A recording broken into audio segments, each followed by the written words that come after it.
Yo. Real talk? Fuck these pants. Fuck these shoes. -1 savoir-faire for each while we're trying to do a savoir-faire check? No wonder we failed it like 8 times in a fucking row. First though, let me pick these up.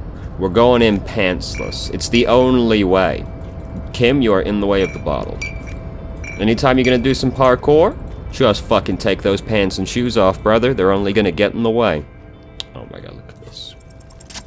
Too fucking easy. Oh, such grace! As you leap in the air, a chilly breeze engulfs you, sharpening your senses.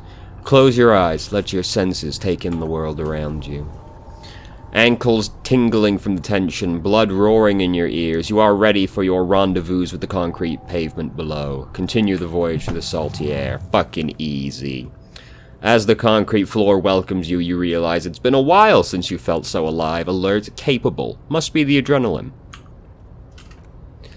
I knew you could do it, the lieutenant exclaims. My climbing down might not have been as disco as your jump, but at least we can explore the harbor now. With your feet firmly planted on the concrete, the noise of the harbor rushes back in. And just like that, we can put our fucking pants back on. Hooray. Hello, my son. We went pantsless, just like you do every day, and it was suddenly so much easier. Return to me my belongings. Where the fuck's my curse? Oh, yeah. Ooh. Big positives. Alright. Investigate the cloak. Is badge here? Jackets. Is spirit decor? This just objectively better. It's just that plus shivers. So, we got the gun, the badge in here, you know. Interact. No? Not gonna examine this boy to see if, like, maybe your gun or badge are in there. Okay, that's fine. To be fair, I know you can fail to figure out that your two shoes belong together and you don't get your shoes, so there was probably some kind of check it ran to figure out if something was in the jacket, and it went, nope, you fucked it up, you fucked it up. Collecting rainwater. Well, at least we got some cool new gear. Look at all of this fucking free money right here, brother. Numerous bottles, empty bottles of Commodore Red and potent Pilsner. At least 3 packs worth of cigarette butts. Snow is quietly covering the numerous wine bottles and cigarette butts on the ground. Someone partied really, really hard here. How hard? Well, they went through 6 bottles of potent Pilsner, 3 bottles of Commodore Red, and almost 4 packs of cigarettes. It must have been pretty hard. Did I do this? Well, the lieutenant looks at you, then the bottles. Yes, yes, I think we can say with relative confidence that it was you.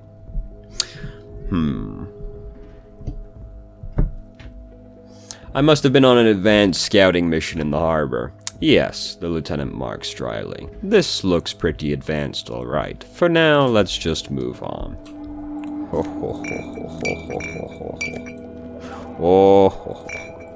This is like a whole $1.30 worth of bottles. Thank God we found the plastic bag before we came here. Oh my god, all this money would have just been left to rot on the snowy floor.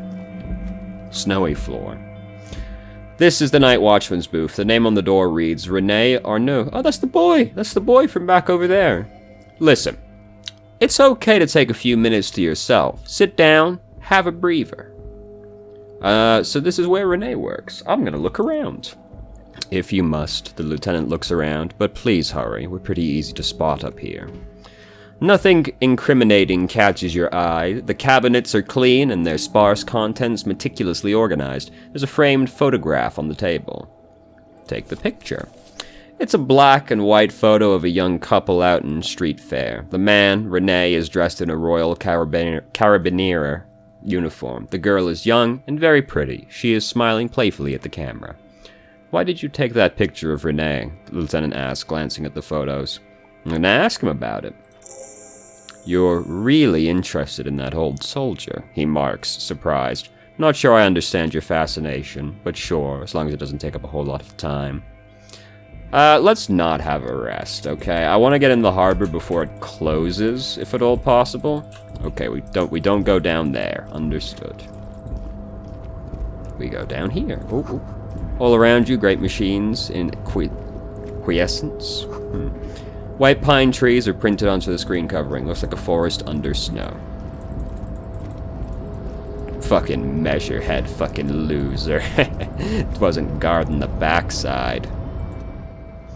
Rusting control panel with several knobs, 2 buttons, marked Alumer and Etender are faded with use. It seems to control the large crane above. A container is attached to its hook block. Oh, on, off. On. The crane shifts overhead, moving a massive metal container through the air.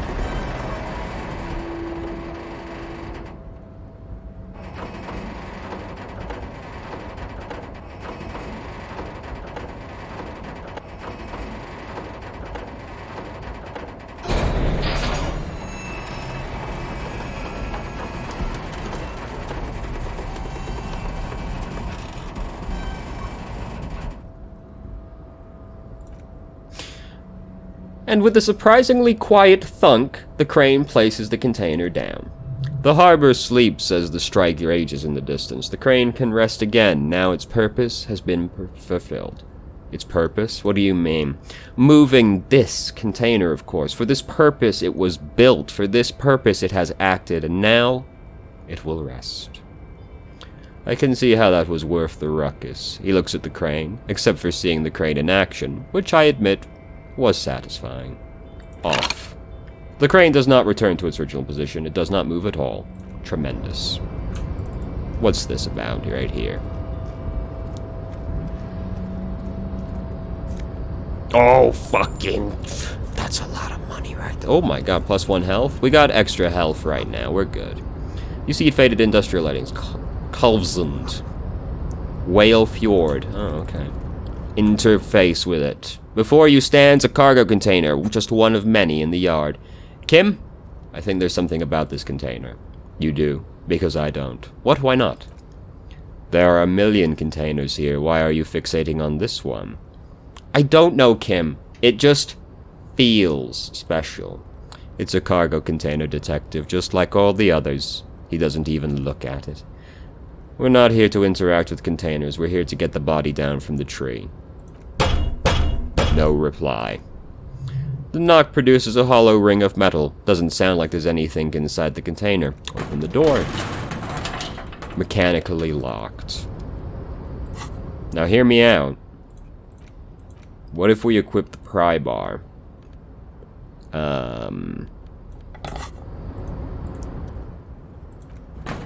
Alright, fair enough. Fair enough. I would have been kinda surprised, to be honest. Alright, we're going down. How the fuck do we get into the harbor, brother? Oh, through the door, of course, you fool. We probably go in there and then down and around or something. Yeah, that makes sense. I missed the bottle. It's right here. Fucking 10 cents almost escaped right there. Police work is tough. Take a break. Talk to strangers. Explore. The radio is emitting a strange buzzing sound. A giant ass print on the pillow and a pattern of coffee rings on the armrest. Someone is habitually chilling next to the radio. A standard office file cabinet. The drawers seem to be locked. On second glance, someone has forgotten to properly close one of the drawers. It's unfortunate for the union to just leave their paperwork laying around like this. The drawer opens smoothly. Inside is a well-organized selection of brown folders. Browse through the folders. Hundreds of documents containing logistical data. 2 kinds of transactions stand out. Materials coming into Revachol from the outside world, from Mundi, Grad, and even Ilmara. And the same materials being handed over to companies inside Revachol. Corin, Coal City, Lead Delta, and Jamrock are listed among the many districts where the imports are sold. Anything interesting? It's hard to make sense of this thicket of company names, dates, quantities, and percentages. You try to focus, but the lines are getting blurry. Yeah, you know. Look how blurry all the lines on these papers are. How unwieldy your own willpower is to yourself. You're like an absurdist Sumerian monk, though focusing through not focusing. Hermeneutics was almost within your grasp, but now only vague letters float before your eyes, less meaningful, but aesthetically more pleasing. Could I actually focus through not focus? Focusing? You are a police officer, not a spiritual healer. You can focus the normal way by turning your attention to something and not letting go.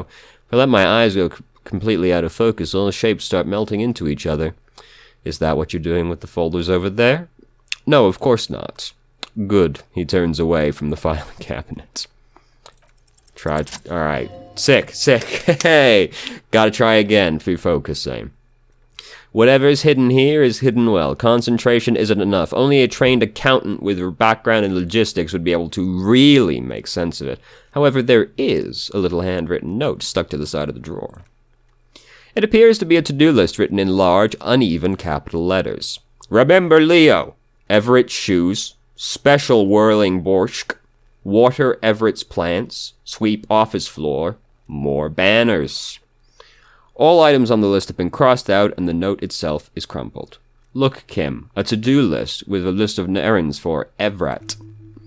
Everett Clare, probably, the head of Deberdin's union. He inspects the note. One of his aides must have left it. Nothing incriminating here. The special borscht seems a bit odd on the list. Take another look at the note. Okay. Well, that felt informative. Someone left the coffee machine on. The dark liquid in the pot looks almost sentient. This is a Dewey typewriter. The model name is on the back. Every worker, member of the board, is written at the top of the flyers. Below the flyers, the union logo and Demand Democracy. The door is locked and cannot be opened from this side without a pass card. Guess you have no choice but to talk to the union leader. Oh my god, it's worth $4.50, brother.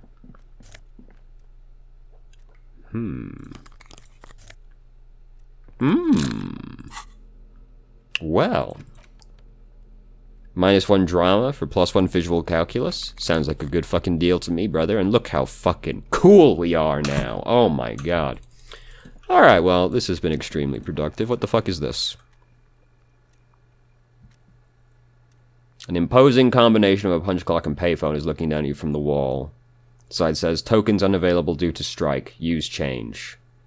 I don't really need to call anyone, so I'll pass on giving up my precious 10 cents before I, just put it in hoping something happens.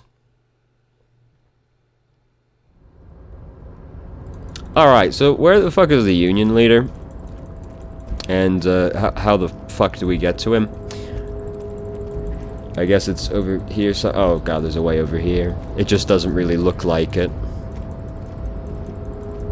Yeah, this seems good. This seems good. Wait! Money. Oh my god. To think that almost slipped past. So, I'm gonna go in here first. I know there's all this shit out here, because I know that the boy is in here, and he leaves after a certain time of day, so I'm hoping to slide in there, you know? There he is. There's the man himself. But first, let me investigate these little bits back here. Made of pallets leading up. The coffee in the giant thermos is still lukewarm. Hello, sir. Before you is a walrus of a man seated behind a large desk. He looks up from his work, not the least bit surprised to see you. With great effort, he straightens himself up in his chair, yet says nothing. He simply stares at you. Let's get straight to business. There's a dead body in a tree. Welcome, Mr. Dubois, Mr. Kitsuragi. It's good of you two to stop by. Please, have a seat.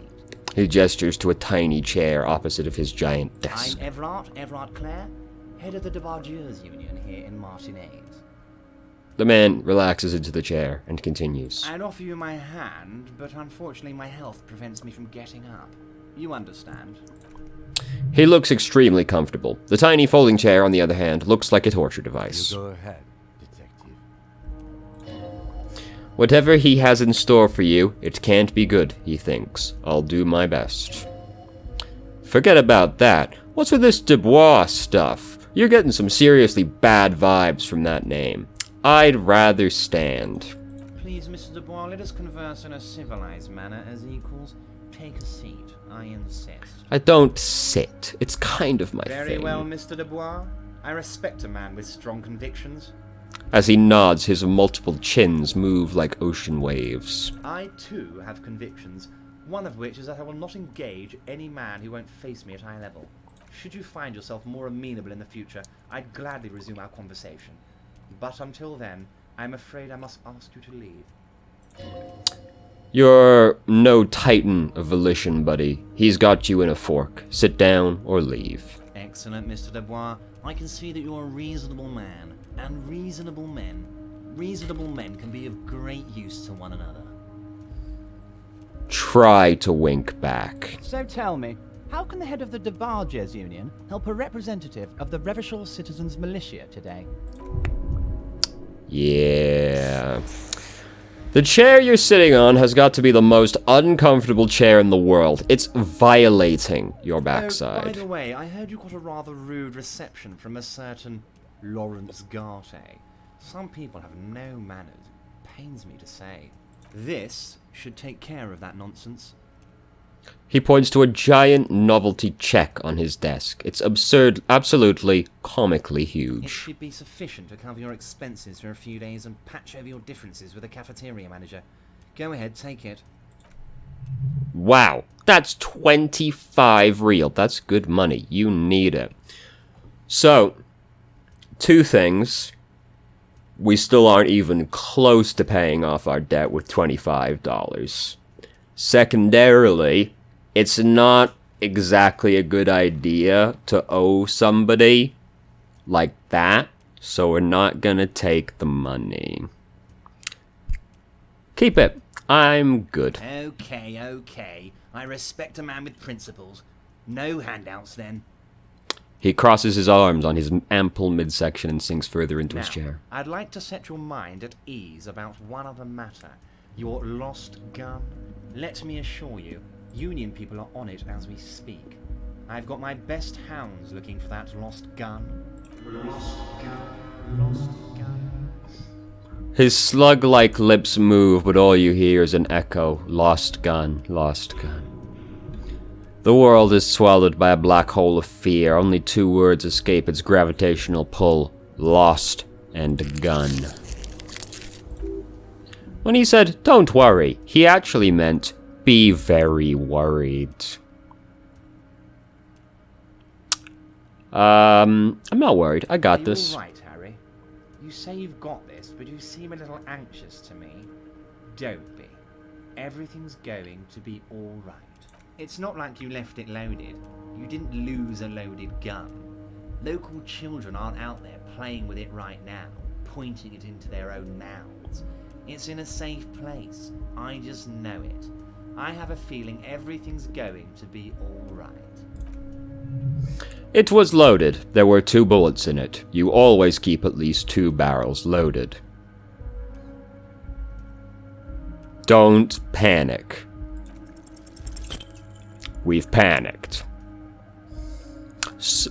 God, you're sweating. Your knee is jerking. You're about to cry, aren't you? You're about to cry because you lost your gun and those children are going to shoot themselves with it. No, I'm not about to cry. Mr. Dubois, you don't look so good. What is this Mr. Dubois he keeps repeating? What is he trying to pull here? You need to cool the fuck down. Chill. Mr. Dubois! Mr. Dubois! Harry! He stepped, but to no effect. You're in some stupor. There are no Harrys. Let your mind go to your safe space. Are you okay? Can I get you a glass of water or something? Are you having some kind of medical emergency? Maybe you could use your hands somehow, in kind of a throwing motion, like you're throwing that Dubois act right back at him. He's Mr. Dubois.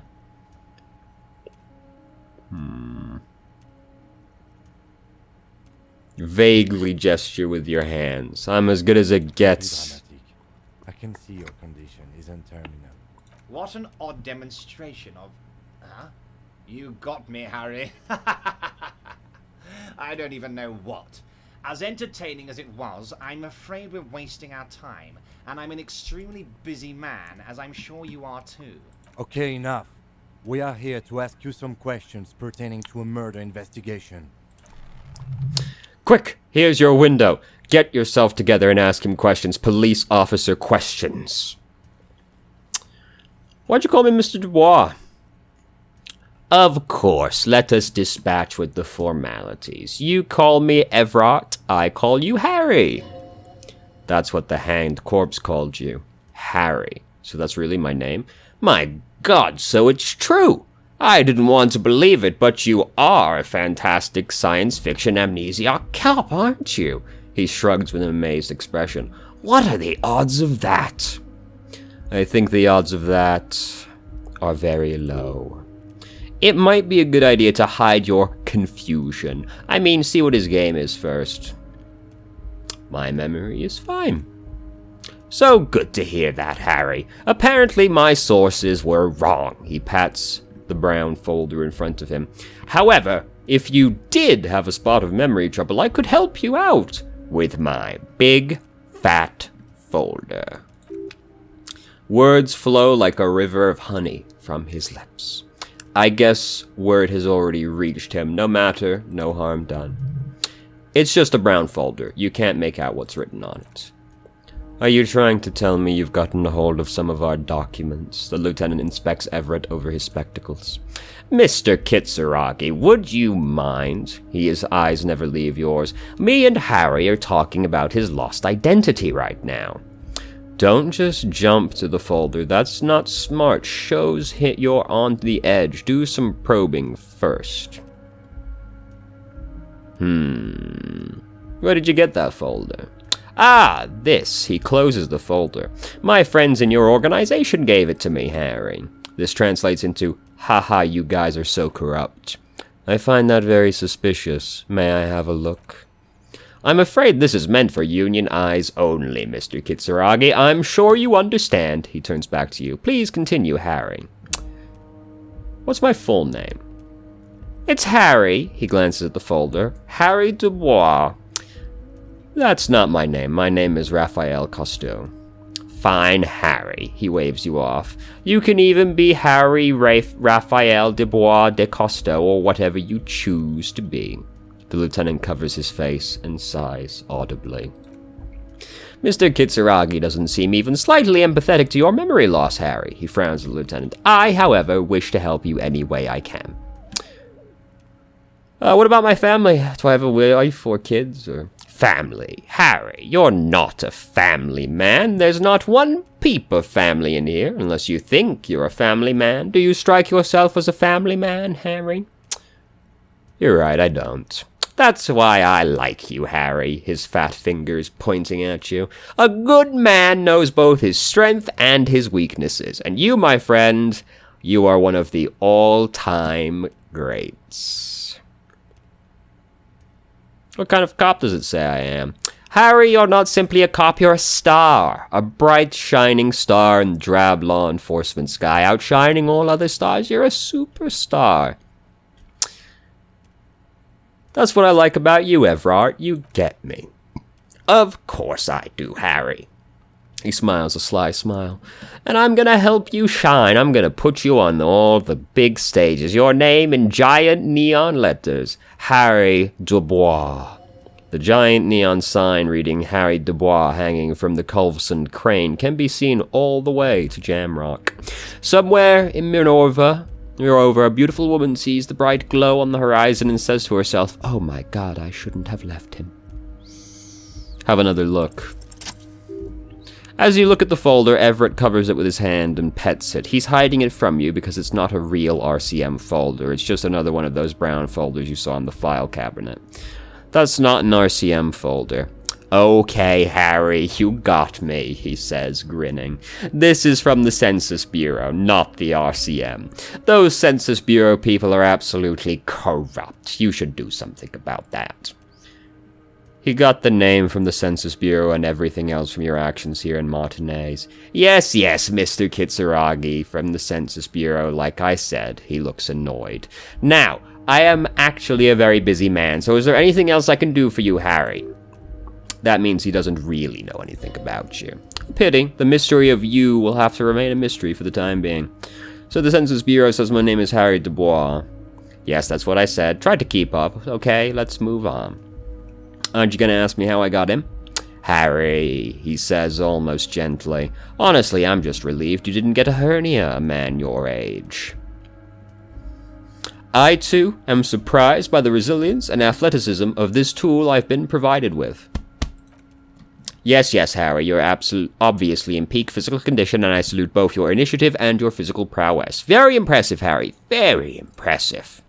Anyway, I assure you, I am a very well-informed man. Information reaches me before I even get the chance to request it.